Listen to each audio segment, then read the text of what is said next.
Okay, good afternoon, everyone. My name is Craig Bourdin from Fender Katsalidis Architects. I'm going to be presenting Australia 108 to you this afternoon.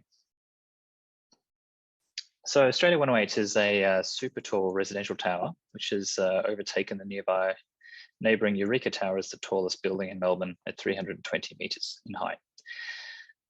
FK were approached by our clients to deliver a new standard of amenity in a residential development in Melbourne. One with significant communal spaces with a diversity of uses, but also within a tower that they felt could be a new landmark for the city. We were conscious in the skyline this project would really become a companion tower to Eureka Tower.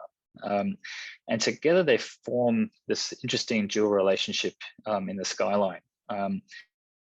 And so we've adopted, to an extent, aspects of a shared design language so that the buildings do talk to each other in terms of materiality, and they establish a bit of a dialogue with each other. So what this tower has done is it's sought to, I suppose, subvert the typical paradigm of the tall tower of an ever increasingly slender building that gets smaller and smaller in footprint, with this approach of having this starburst as this sort of sculptural exclamation mark at 2/3 of the tower height.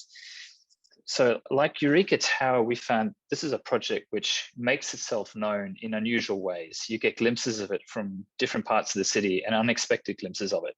And the starburst is that kind of jewel piece in the center of it that kind of draws your attention, but has a geometry which changes depending on your view line. So the Starburst has a role in this project of being kind of like the communal town hall of this project. It's where all the residents' facilities are, and it's where everyone in the tower can gather together and take in the amazing view. And so what we wanted to do was the Starburst was something that effectively celebrated this function in the built form of the building. In addition to the way that this building is read in the skyline, we're also acutely conscious that this project needed to have a human scale, and it needed to hit the ground in a sensitive way. We think many tall towers often are handled poorly in the way that they interface with the streetscape. And they can be overly dominant and overly overbearing in the way that they address the ground plane. So due to the swampy soil conditions that we have in this part of South Bank, the car park was forced above ground.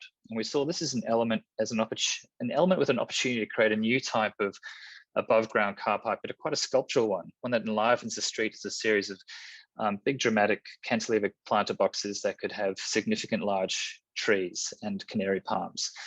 And they become design elements themselves, the landscaping in this building. They are design elements which descale and transition the large tower form down to the streetscape below. And this, you can see this kind of sense of how these interlocking planter boxes descend down to a more human scale ground plane at the street level. In terms of the ground plane itself, we saw the opportunity. We had a constraint of an existing heritage facade that this building needed to sit behind, which you would have seen on the previous slide, which I'll just quickly go back to here. And so we saw the opportunity to create a series of laneway connections that made the ground plane more permeable and more porous, and allowed us for a series of retail spaces and lobby spaces with connectivity through to Faulkner Street at the back, to City Road and to South Bank Boulevard, and to create a continuous series of spaces that you could move through behind that heritage facade on City Road. In terms of how the building reads at city scale, we also saw an opportunity, with this being the tallest structure in the city, to really consider how this building might be read in the night sky. We integrated into the curtain wall facade a series of backlit LED lighting panels that trace the white scaling markers that are part of the facade treatment, which also create that link back to Eureka Tower. And these backlit LED panels can be brought on generally just before sunset for a few hours in the evening, and it creates this really interesting three-dimensional wireframe contour of the building, which in a way creates a completely different way of perceiving the building and its form, especially at distance from places like the Balti Bridge or the Westgate, you just get this very different reading of the project in this sense and from a distance. And we saw this as an opportunity to really create a new way that buildings can be read in this evolving night skyline of Melbourne. And yeah, here's a view from Albert Park.